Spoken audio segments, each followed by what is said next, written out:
नमस्कार दोस्तों, मैं अनूप कुमार श्रीवास्तव आपका स्वागत करता हूं। तो चलिए हम क्लास को आगे बढ़ाते हैं। तो जैसा मैं आपको बादल वर्षण पढ़ा रहा था, तो हमने पिछली क्लास में वर्षा के प्रकार ये सब कुछ सीखा।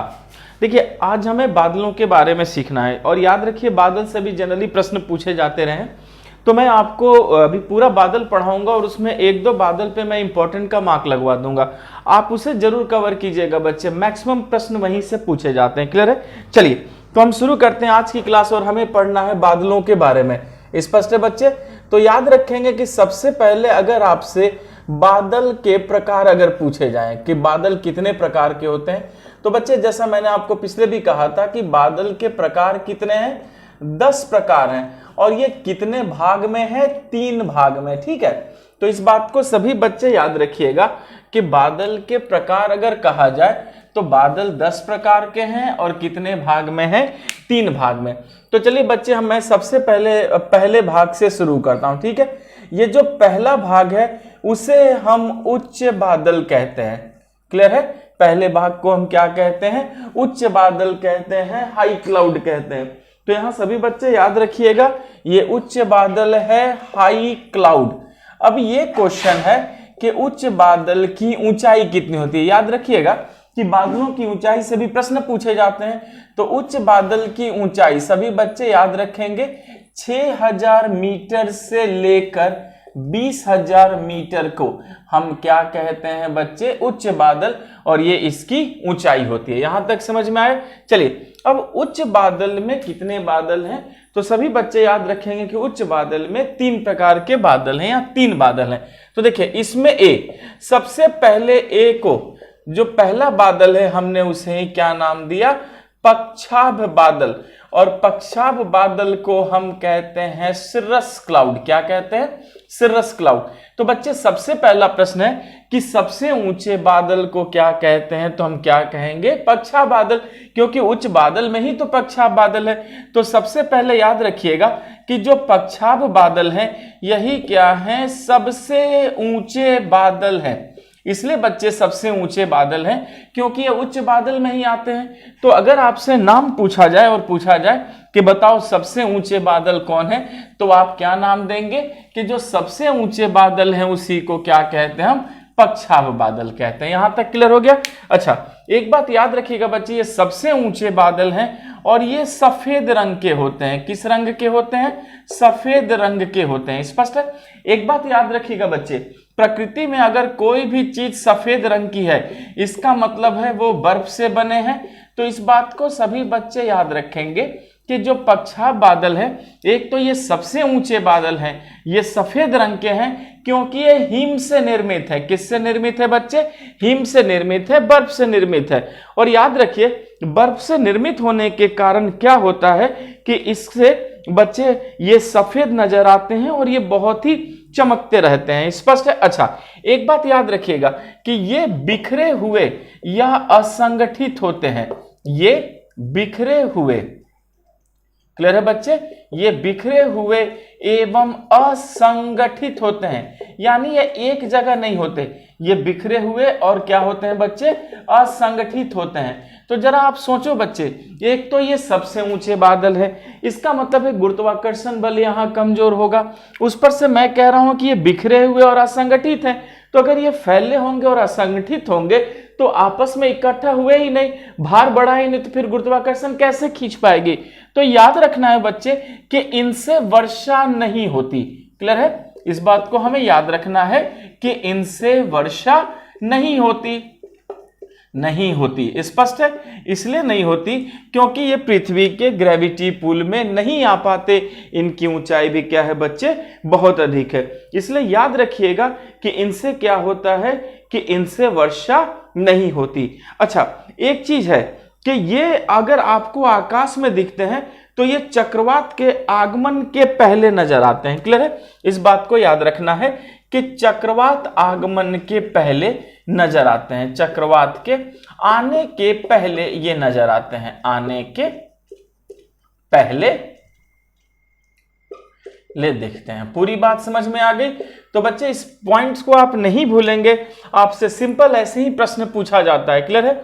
तो याद रखिएगा पक्षाभ बादल को, एक तो ये सबसे ऊंचे बादल हैं, सफेद रंग के हैं, बर्फ से बने हैं, बिखरे हुए और असंगठित होते हैं, इनसे वर्षा नहीं होती और ये चक्रवात आने के ठीक पहले आपको नजर आते हैं। क्लियर है?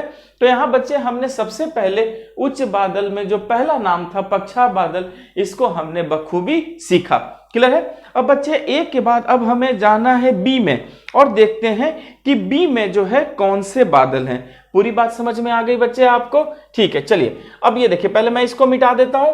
यहां सभी बच्चे केयर कीजिए, बहुत इजी है, चीजों को हम तुरंत समझ लेंगे। अभी हमने पक्षाभ बादल को सीखा, अब है बी। बी में है बच्चे पक्षाभ स्तरी बादल। बी में क्या है? पक्षाभ स्तरी बादल। देख रहे हैं? अब पक्षाभ स्तरी जो बादल है इसे हम कहते हैं सिर्रोस्ट्रेटस क्लाउड। सिर्रोस्ट्रेटस क्लाउड। क्लियर है? अच्छा बच्चे आपने केयर किया होगा, ए में भी पक्षाभ लगा है और बी में भी पक्षाभ है, यानी ए में जो पक्षाभ की जो भी खूबियां बताई थी वो अपने आप आकर यहां चिपक गई, क्योंकि यहां भी पक्षाभ है, लेकिन स्तरी से अंतर आया। बच्चे स्तर का मतलब होता है लेयर या चादर। तो सभी बच्चे याद रखिएगा कि ये आकाश में दुधिया चादर के समान, मतलब सफेद रंग के। क्लियर है? दुधिया चादर के समान फैले होते हैं। दुधिया चादर के समान फैले होते हैं। पूरी बात समझ में आ गई? ठीक। अब बच्चे एक चीज आपको एकदम याद रखना है कि जो पक्षाभ की खूबी है वो तो यहां आके अपने आप चिपक गई, लेकिन पक्षाभ स्तरी से अंतर ये आया बच्चे कि ये जो है आकाश में क्या है? दुधिया चादर के समान क्या है बच्चे? ये फैले हुए हैं। स्पष्ट है? अच्छा ये क्या करते हैं कि सूरज और चंद्रमा को घेर लेते हैं। स्पष्ट है? याद रखेंगे कि ये सूर्य एवं चंद्रमा के लिए, ये सूर्य एवं चंद्रमा के लिए प्रभा मंडल बनाते हैं। बच्चे ये बहुत इंपॉर्टेंट है। क्या बनाते हैं? ये प्रभा मंडल बनाते हैं, जिससे हम क्या कहते हैं? हेलो कहते हैं। क्या बनाते हैं?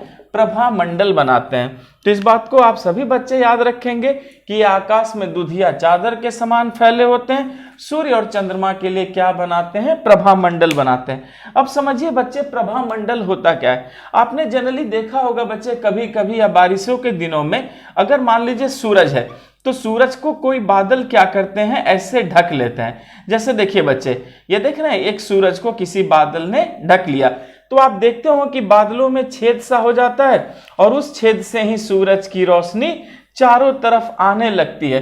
तो वो जो बादलों में छेद सा होता है और उससे जो सूरज की रोशनी आने लगती है बच्चे, उसी को क्या कहते हैं? प्रभा मंडल।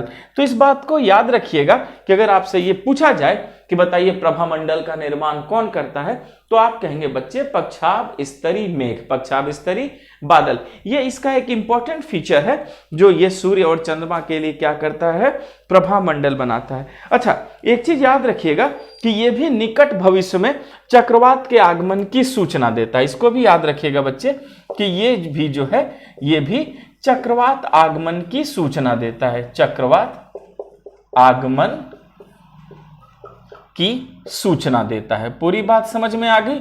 आगमन की सूचना देता है, यानी जब भी यह बादल दिखता है तो हम कहते हैं कि जरूर निकट भविष्य में क्या है? चक्रवात आने वाला है। यहां तक पूरी बात समझ में आ गई? चलिए तो बच्चे हमने ए में पक्षाभ सीखा और बी में पक्षाभ स्तरी बादल को हमने सीखा। पूरी बात समझ में आ गई? अब हमें चलना है सी। सभी बच्चों ने लिख लिया? चलिए अब सी में चलते हैं और याद रखिएगा कि सी में है पक्षाभ कपासी बादल। हम उसे क्या कहते हैं? पक्षाभ कपासी मेघ या पक्षाभ कपासी बादल। क्लियर है? यहां सभी बच्चे केयर कीजिए। देखिए अब हम आगे सी में, और सी में हम कहते हैं पक्षाभ कपासी मेघ कह लीजिए बच्चे, या पक्षाभ कपासी बादल कहिए, और इसे हम कहते हैं सिर्रो क्यूम्यूलस क्लाउड। सिर्रो क्यूम्यूलस क्लाउड। पूरी बात समझ में आ चुकी है? चलिए अब पक्षाभ कपासी बादल को भी समझना शुरू कीजिए। यहां तक आपको पूरी बात समझ में आई? तो देखिए बच्चे, ए में भी पक्षाभ लगा था, बी में भी पक्षाभ लगा और सी में भी पक्षाभ लगा है। तो पक्षाभ की जो खूबियां थी वो अपने आप आकर यहां चिपक गई, लेकिन कपासी से अंतर आ गया। तो हमें यह पता करना है कि कपासी से क्या अंतर आया। बच्चे देखिए, कपासी का मतलब है कपास के फूल की तरह। तो याद रखिएगा कि ये जो बादल हैं आकाश में छोटे छोटे गोलाकार रूप में या लहरनुमा रूप में पाए जाते हैं। ठीक है, याद रखना है कि ये आकाश में छोटे छोटे, मतलब छोटे छोटे गोलाकार रूप, जैसे नहीं कपास का फूल होता है बच्चे, वैसे ही छोटे छोटे गोलाकार रूप या लहरनुमा रूप में पाए जाते हैं। कैसा बच्चे? या लहरनुमा रूप में पाए जाते हैं, नुमा रूप में पाए जाते हैं। बस आपको इसमें सिर्फ यही बात याद रखना है बच्चे कि ये आकाश में छोटे छोटे जो हैं गोलाकार रूप या लहरनुमा रूप में पाए जाते हैं। क्यों? क्योंकि देखिए, पक्षाभ की जितनी खूबियां हैं वो तीनों के अंदर आ रही हैं, और ये तीनों क्या हैं? उच्च बादल हैं। यहां आपको पूरी बात समझ में आ चुकी है। चलिए अब हम चलते हैं बच्चे, उच्च बादल यहां हमारा हो गया। याद रखिएगा, उच्च बादल में आपने 3 पढ़ा, ए, बी और सी। अब हम आगे बढ़ेंगे और हमारे उच्च बादल की जगह आएगा मध्यम बादल। स्पष्ट है? पहले मैं ये मिटा दूं, सही बच्चों ने लिख लिया? ओके, चलिए अब हम मध्यम बादल की ओर आते हैं, और बहुत इजी, हम तुरंत चीजें सारी यही याद होती चली जाएंगी आपको।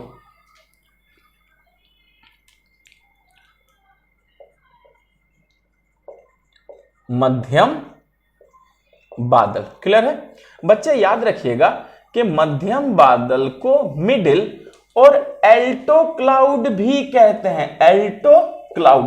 तो बच्चे मध्यम बादल का ही एक और नाम क्या है?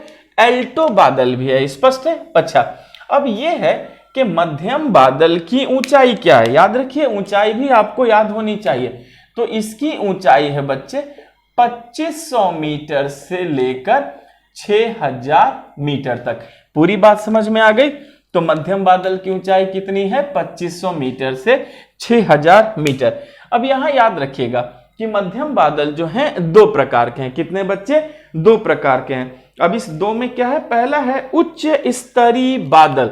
यहां से भी बच्चे केयर कीजिए, मैंने लिखा ए, और मध्यम बादल में पहला क्या है? कहते हैं उच्च स्तरीय बादल। स्पष्ट है बच्चे? उच्च स्तरीय बादल। अब उच्च स्तरीय बादल को इंग्लिश में क्या कहा गया है? कहा गया है आपको एल्टोस्ट्रेटस क्लाउड, एल्टोस्ट्रेटस क्लाउड, एल्टोस्ट्रेटस क्लाउड। क्लियर है? अच्छा बच्चे देखिए, स्तर आ गया ना, चादर। तो याद रखिएगा कि ये नीले या भूरे, ये नीला या भूरा चादर के समान फैला होता है, नीला या भूरा चादर के समान फैला होता है। सिंपल सी बात है बच्चे, क्योंकि देखिए स्तरीय लगता है तो स्तर का मतलब लेयर ही है। तो याद रखिएगा कि जो उच्च स्तरीय बादल है, ठीक है, जो एल्टोस्ट्रेटस क्लाउड है, ये नीला या भूरा चादर के समान फैला होता है। देखते हैं बच्चे, नीले बादल जो होते हैं, तो याद रखना है कि ये नीला या भूरा चादर के समान फैला आपको नजर आएगा, और ये पतली चादर होती है। स्पष्ट है? अच्छा, इनके चादर आकाश में इतने सघन हो जाते हैं कि वो सूर्य और चंद्रमा भी बच्चे स्पष्ट नहीं दिखाई देते। ठीक है, याद रखिएगा कि चादर के समान तो फैला होता है, लेकिन ये जो चादर है बच्चे, हम ऐसे कह सकते हैं कि बहुत पतला होता है। स्पष्ट है? लेकिन सघन, अगर मान लीजिए ये सघन हो गए, क्लियर है, तो सघन होने के बाद क्या होता है कि सूर्य एवं चंद्रमा स्पष्ट नहीं दिखाई देते। अगर ये सघन हो गया बच्चे, तो सूर्य एवं चंद्रमा जो हैं स्पष्ट नहीं दिखते, स्पष्ट नहीं दिखते हैं। पूरी बात समझ में आ गई? तो इस बात को भी याद रखिएगा बच्चे कि ये पतले चादर के समान होते हैं, लेकिन सघन होने के बाद सूर्य और चंद्रमा अगर देखा जाए तो इस बादल में स्पष्ट रूप से आपको नजर नहीं आएंगे, क्योंकि ये पूरा कवर कर लेते हैं। अच्छा, फिर एक बात और याद रखना है बच्चे आपको कि ये जो है मतलब हम ऐसा कह सकते हैं बच्चे कि ये प्रभामंडल नहीं बनाते। क्लियर है? और इनसे क्या होता है? विस्तृत और तथा लगातार वर्षा होती है। स्पष्ट है? चलिए यहां पर एक बात याद रखिएगा बच्चे कि मैं पहले बता दूं कि जैसे ये सूरज और चंद्रमा को ढक लेते हैं, स्पष्ट नहीं दिखाई पड़ते, तो क्या होता है कि ये पक्षाभिस्तरी मेघ के समान लगते हैं बच्चे, और धीरे धीरे ये उनमें मिल भी जाते हैं, लेकिन ये प्रभामंडल नहीं बनाते, इस बात को याद रखिएगा, और इनसे विस्तृत और लगातार वर्षा होती है। क्लियर है बच्चे? मैं बता दूं कि ये प्रभामंडल नहीं बनाते, जैसे आपने देखा कि ये सूरज और चंद्रमा को ढक लेते हैं, तो फिर भी याद रखिएगा कि ये जो है प्रभामंडल नहीं बनाते हैं। ठीक है, अच्छा, इनसे भी लगातार और विस्तृत वर्षा होती है, इनसे लगातार एवं विस्तृत वर्षा होती है। ठीक है बच्चे, विस्तृत वर्षा होती है। ठीक है, चलिए, तो हमने उच्च स्तरीय बादल को अच्छे से सीख लिया। यहां सभी बच्चे नोट्स बना लेंगे। ये प्रभामंडल नहीं बनाते और इनसे लगातार और क्या होती है, विस्तृत वर्षा होती है। क्लियर है बच्चे? चलिए, हमने उच्च स्तरीय बादल को यहां बखूबी सीखा। अब यहीं से हमें आगे बढ़ना है और दूसरे बादल पे जाना है। तो याद रखना है बच्चे कि मध्यम बादल जो दूसरा है उसका नाम है उच्च कपासी बादल, एल्टो क्यूमुलस क्लाउड। ठीक है, तो हमें कुछ नहीं करना। यहां देखिए, जैसे ये उच्च स्तरीय था, इसी को आप जो कहेंगे उच्च कपासी कर देंगे। स्पष्ट है बच्चे? यहां देखते चलिए,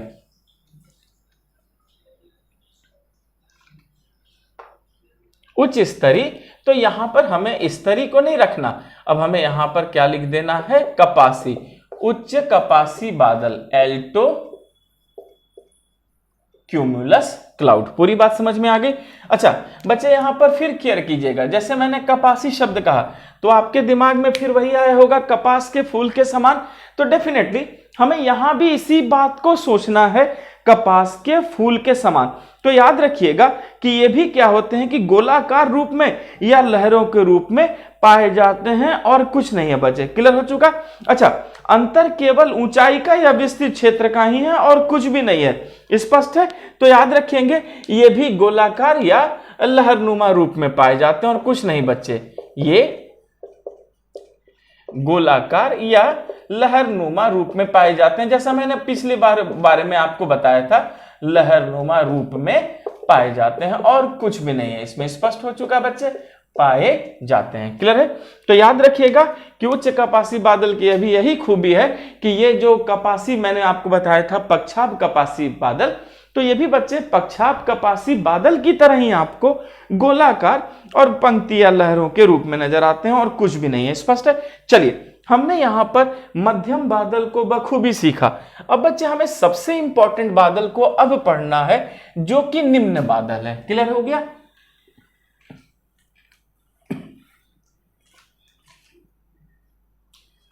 अब आते हैं हम निम्न बादल में।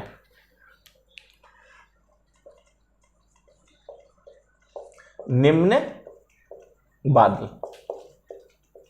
लो क्लाउड। स्पष्ट है? अच्छा, अब एक बात याद रखिएगा बच्चे, जो लो क्लाउड है इसकी ऊंचाई अगर आपसे पूछी जाए तो आप क्या कहेंगे, सतह से 2500 मीटर। क्लियर है बच्चे? ये निम्न बादल की ऊंचाई है, लो क्लाउड की ऊंचाई है सतह से 2500 मीटर। और देखिए, मैंने इंपॉर्टेंट का मार्क लगा दिया कि जनरली मैक्सिमम सवाल आपसे यहीं से पूछे जाते हैं। क्लियर है? और बच्चे, अभी हमने 3, 2, 5 प्रकार पढ़े हैं, अभी 5 और बाकी हैं। तो चलिए, निम्न बादल में पहला बादल का मैंने देखिए ए नाम दिया, और ए जो है बच्चे वो है कपासी स्तरीय बादल, या हम उसे ऐसे भी कह सकते हैं स्तरीय कपासी बादल। यहां देखिए बच्चे, स्तरीय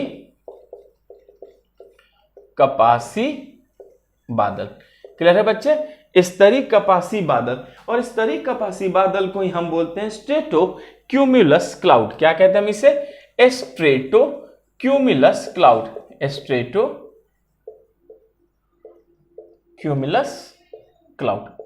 क्लियर है? अच्छा, अब बच्चे स्तरीय कपासी बादल, देखिए यहां स्तर भी है और कपासी शब्द भी है, देख रहे हैं, यानी चादर और कपास के फूल दोनों की बात की जा रही है। तो यहां बच्चे आपको याद रखना है कि इनका रंग क्या है, हल्का भूरा है, और ये बड़े बड़े गोलाकार चकतों के रूप में पाए जाते हैं। एक बात याद रखिएगा बच्चे कि ये बड़े बड़े गोलाकार, देख रहे हैं बच्चे, गोलाकार चकतों के रूप में पाए जाते हैं, चकतों के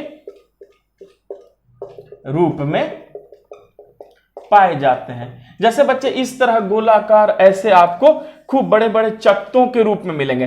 तो देखिए चकत्तों के होने की वजह से ये स्तरी भी हो जाते हैं और आकार की वजह से ये गोलाकार भी हो जाते हैं। तो याद रखिएगा ये बड़े बड़े गोलाकार चकत्तों के रूप में पाए जाते हैं और अगर इनका रंग देखा जाए तो ये थोड़े भूरे रंग के बन हो जाते हैं। स्पष्ट है? तो आप इसे याद रखिएगा बच्चे कि ये बड़े बड़े गोलाकार चकत्तों के रूप में पाए जाते हैं और इनका रंग क्या हो जाता है? इनका रंग भूरा होता है। क्लियर हो चुका? अच्छा चलिए, तो हमने यहाँ स्तरी कपासी बादल सीखा और बस इसमें मुख्य मुख्य आपको जानना है। क्लियर है? दूसरा बादल है बच्चे स्तरी बादल। पहले मैं ये मिटा दूं, ये सभी लोग लिख चुके? ओके।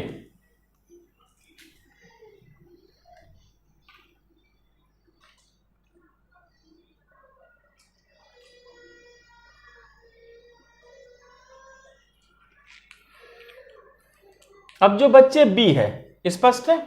बी में है सिर्फ स्तरी बादल, जिसे हम क्या कहेंगे? स्ट्रेटस क्लाउड, स्तरी बादल। क्लियर है?